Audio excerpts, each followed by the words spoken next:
Greetings from my recording studio in beautiful downtown Burbank, California. In this video, we'll present a detailed view of the perfect square. I'm going to highly recommend that as you go through this, pause the video often as necessary to be sure that you understand everything that's on each page before you go to the next one. There's a lot of information here.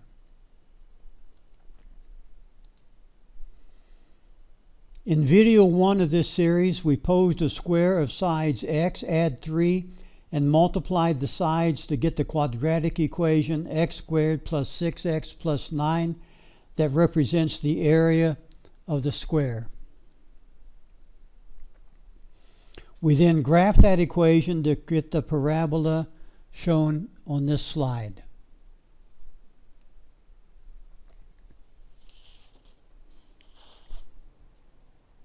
Now, if we draw a vertical line through the vertex, we get something called the line of symmetry.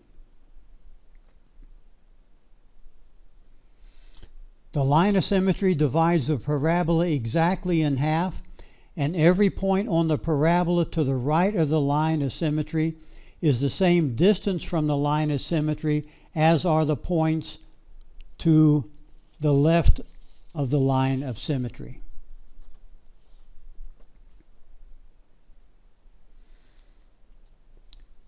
On this slide, we're going to multiply x plus 3 by x plus 3 in this form.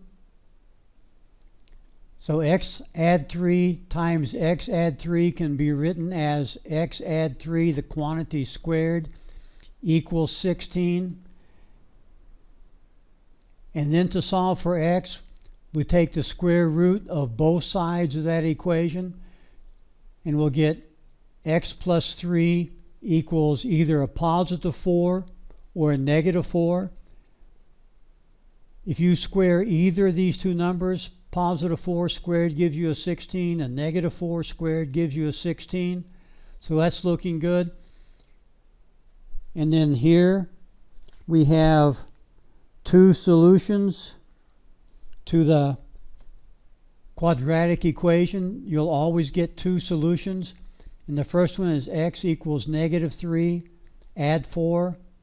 The next one is x equals negative 3, subtract 4.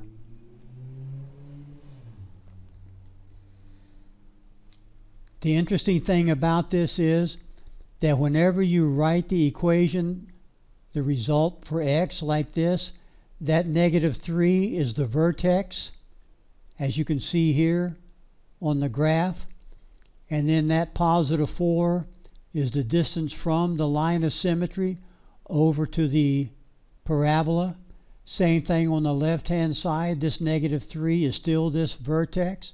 And this negative 4 is how far we have to move from the negative 3 to get to the parabola.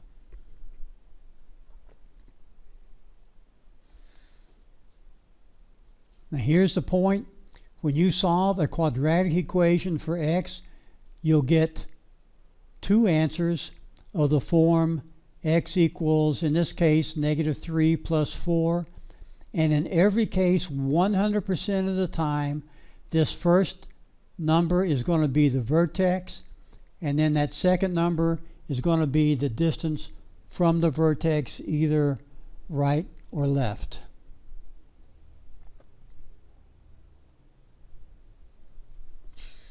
Now, this is the great thing about quadratic equations, especially the perfect square, is it's so easy to solve. Whenever we write it as a square, like x plus 3 squared, when we had the square, this was the side of the square. We squared it, and that equals whatever the area was for that square. Then we take the square root of both sides, like we did here.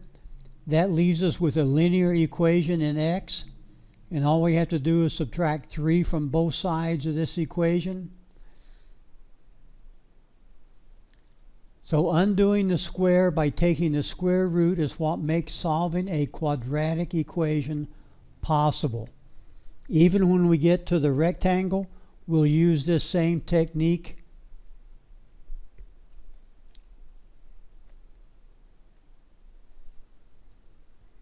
In the first slide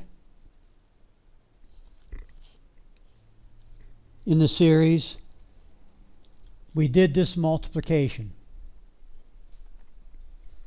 We set it up in a matrix like this. So here we have x plus 3 times x plus 3. This is setting up to multiply. And then we multiply. 3 times 3 gives us 9. 3 times x is this 3x. And then this x times this 3 is this 3x. And finally, x times x gives us x squared. These green numbers are the result of that multiplication.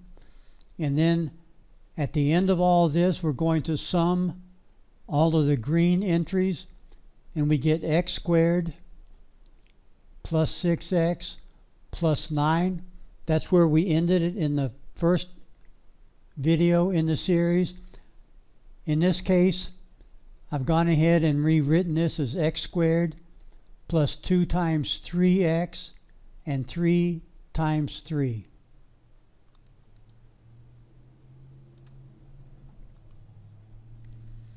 It's important to recognize that all of the threes, all of these yellow threes and all of these green threes, all are a result of these threes right here.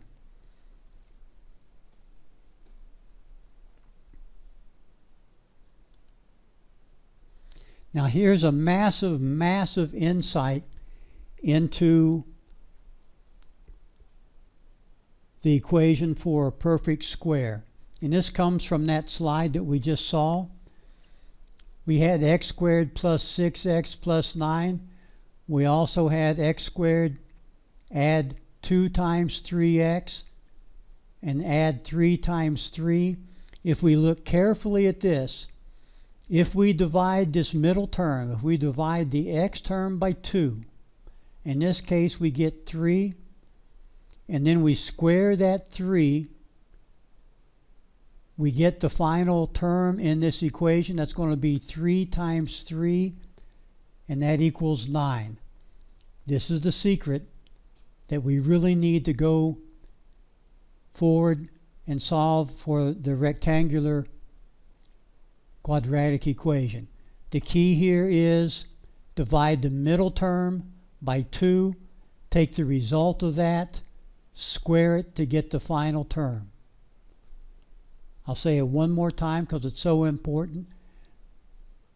In a quadratic equation of a perfect square, if you divide the middle term by 2 and take the result of that division and square it, you'll get the last term in the equation to make it a perfect square. Let's check our understanding of that. Sometimes you'll be given an expression with just 2 terms, and you'll be asked to complete the square. You'll be asked to add a term out here that makes this equation a perfect square. Using what you just learned in the previous slide, go ahead and do that. Pause the video at this time. Take a couple of seconds to see what you get, and then when you come back, I'll have the answer for you.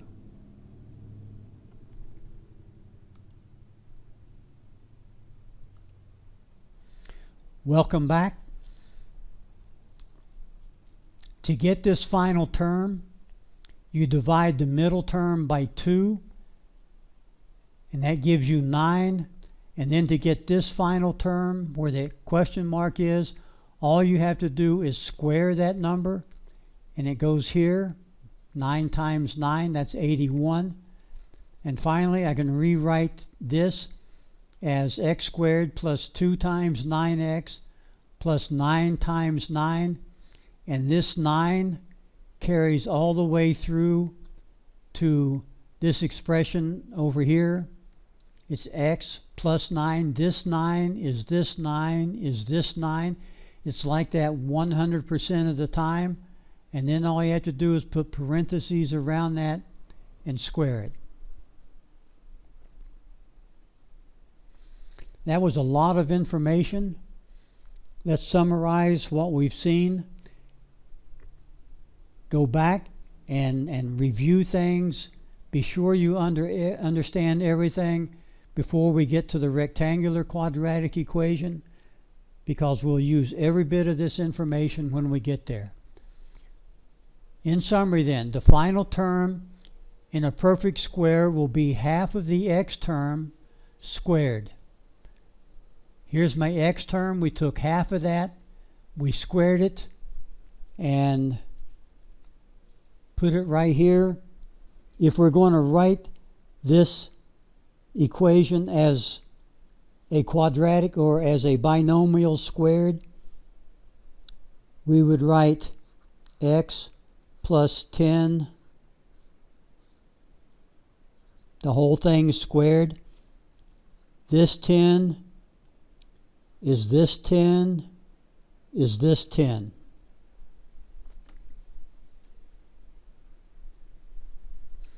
Summary point number 2. Perfect squares are easy to solve because you take the square root of both sides to free up the x term and make it into a linear equation. Here's an example. We have x plus 5. This is the side of a square. We squared it, and we're saying that the area equals 28. To solve this for x, to reduce this second order equation to a first order or linear equation, we take the square root. We get x plus 5 equals plus or minus the square root of 28. And finally, solving for x, we'd get negative 5 plus or minus the square root of 28. Summary point number 3. The solutions of a quadratic equation are of the form x equals a plus or minus the square root of some number.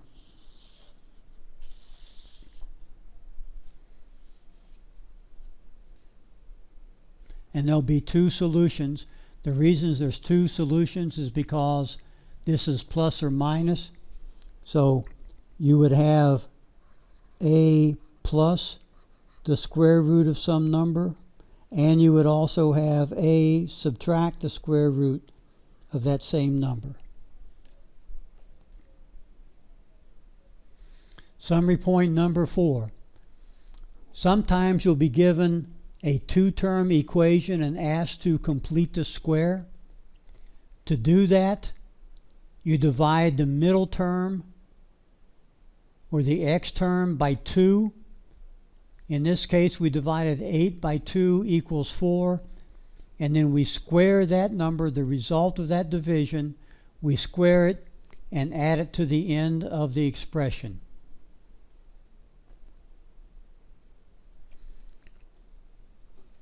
That was really a lot of information. Guys, I highly recommend that you go back, slow it down, learn this as completely as you possibly can, because we're going to be using every bit of this whenever we move into the next video and we're solving the rectangular quadratic equation. So with all that said, there's only one thing left to say, and that is, that's all, folks.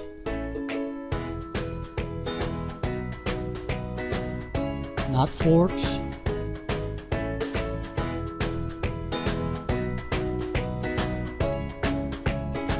But folks,